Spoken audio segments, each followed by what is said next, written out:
I'm having difficulty, getting the words because the artist was Scottish and he was rolling his R's like me. He says, I wonder if you'd have a look at it. I think it's the Radin or the Brad. I've never heard it. I says, well, send me the thing. And I listened to the CD and it was a Reading.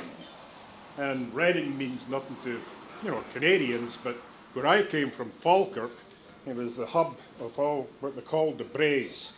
And the Braes were rolling hills. And there were wee villages all round about Falkirk. And basically what it was, they were miners digging coal. And that started away in the 1860s. At the height of the Industrial Revolution, they needed coal to make the iron and the steel. And Falkirk was a foundry town. So that's where the Reading came in.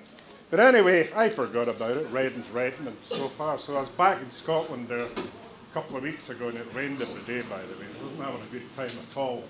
And reading the local paper, I came across this article. I just want to read the article to you. Now let me hold it up like that. And I'm going to give it to Steve when I'm finished here. And it's about that artist and the Reading pit disaster. They had a disaster there, I think, 1923, and there was 40 miners killed, but it was never really forgotten. And to this day, they still commemorate that march of these miners, and it'll always be in their memories forever.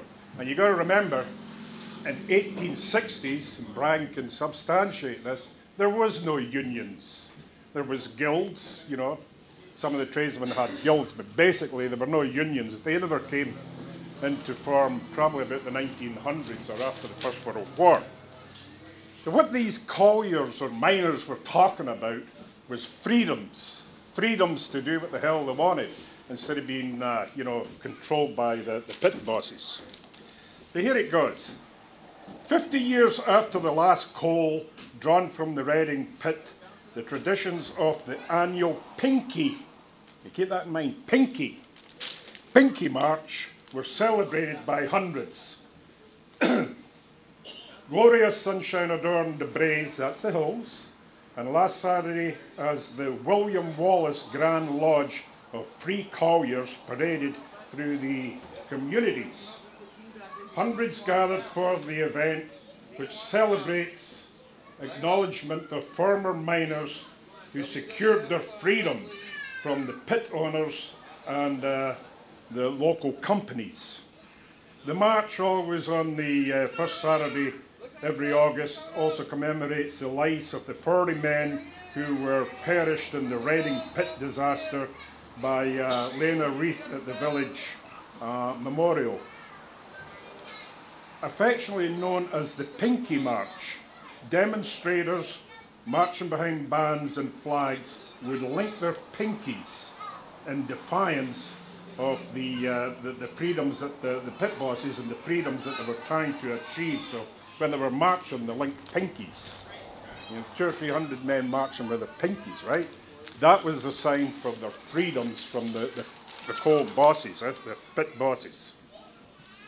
The Lodge Grand Master William McIntyre said, it was another good turnaround this year and was a great response from general public as well as our members. The Free Colliers of Reading are the first and last of their kind and will celebrate the 150th anniversary in 2013.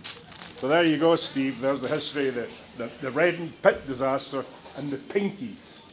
I don't know why beyond me, we'll need to research it, but when you look at the photographs, they're all dressed up. I don't know if it's in defiance of the coal bosses, but they're dressed up in, what you call them, clawhammer coats and top hats and blue sausage and linking pinkies and marching. So there you go.